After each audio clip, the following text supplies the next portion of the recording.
بسم اللہ الرحمن الرحیم۔ ازدواجی زندگی کی دو باتیں جس کی وجہ سے زندگی بنتی ہے جنت بھی جہنم بھی۔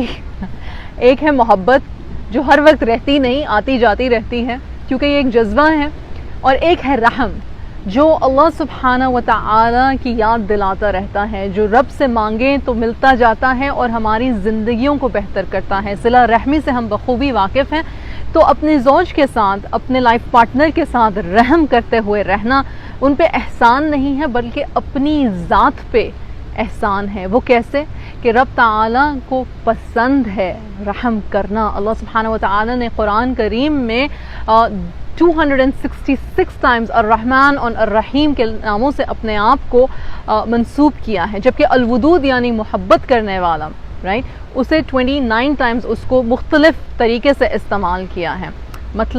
مطلب یہ کہ یہ جو ہمارا کانسیپٹ ہے کہ شادیوں میں محبت ہوگی تو شادیاں بہت کامیاب ہوں گی، یہ سننا سے نہیں ہے۔ شادیوں میں رحم ہوگا، خدا خوفی ہوگی، اپنی ذات کو اپنی رب کے آگے رکھ کے بہتر بنانے کی کوشش ہوگی، اور اپنی رب کو راضی کرنے کی خاطر سب کو راضی کرنا ممکن تو نہیں پر کوشش جاری رہے گی، تو ہاں ہماری شادیوں میں برکتیں ضرور آئیں گی۔ گاٹمن انسٹیٹیوٹ شادی کے انسٹیٹیوشن پہ بات کرتے ہوئے 4 چیزیں بتاتے ہیں، لیکن وہ ایسی ہیں جو ہمارے رسول صلی اللہ علیہ وسلم نے اور جو قرآن نے بیسکلی ہمیں بتا دی ہیں آج سے 1400 سال پہلے۔ وہ باتیں کیا ہیں؟ سب سے پہلے ایک دوسرے سے بدگمان مت ہو۔ بدگمانی جیسے ہی جر پکڑنے لگے، آپ کے دلوں میں وسواس بٹھانے لگے، آپ کے دلوں میں شیطان، اسی وقت اپنے زوج کی، اپنے لائف پارٹنر کی کوئی اچھی بات یاد کر لو، اس سے حسن ظن رکھو، اس کی تعریف کرو۔ کیا خوبصورت بات ہے کہ رسول صلی اللہ علیہ وسلم ازواج المطہرات سے محبت سے، اٹینشن سے، افیکشن سے بات کرتے تھے، اور اسی طرح سے ازواج المطہرات جو تھیں، ہماری امہات المؤمنین جو تھیں، وہ رسول اللہ صلی اللہ علیہ وسلم سے نہایت ادب سے، احترام سے، اٹینشن سے بات کرتی تھیں۔ تو بات کیا ہوئی؟ بات یہ ہوئی کہ رحم محبت پہ فوقیت حاصل کرتا ہے۔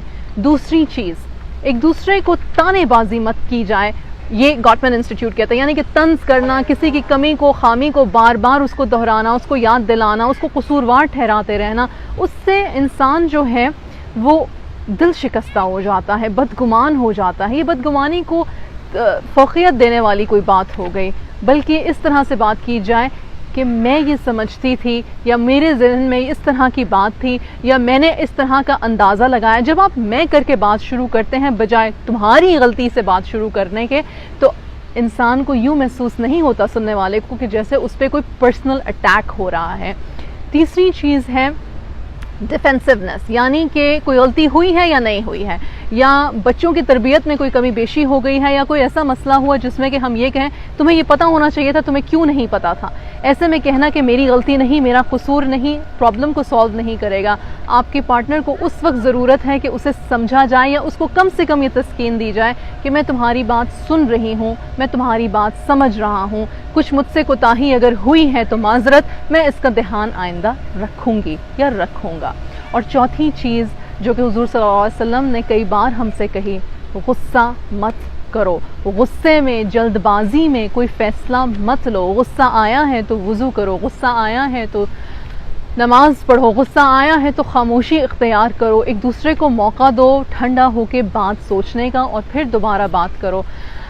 دیکھیں، یہ 4 چیزیں سنت سے ہیں، قرآن سے ہیں۔ میں نے پہلے بات رکھی کہ رحم دلی کے بغیر یہ رشتہ نہیں چل سکتا۔ میں ایکسٹریم میرجز کی بات نہیں کر رہی، میں ظلم اور جبر کی بات نہیں کر رہی، پر میں یہ ضرور دعا مانگتی ہوں کہ یا رب ہمیں رحم کرنے کی توفیق عطا فرما۔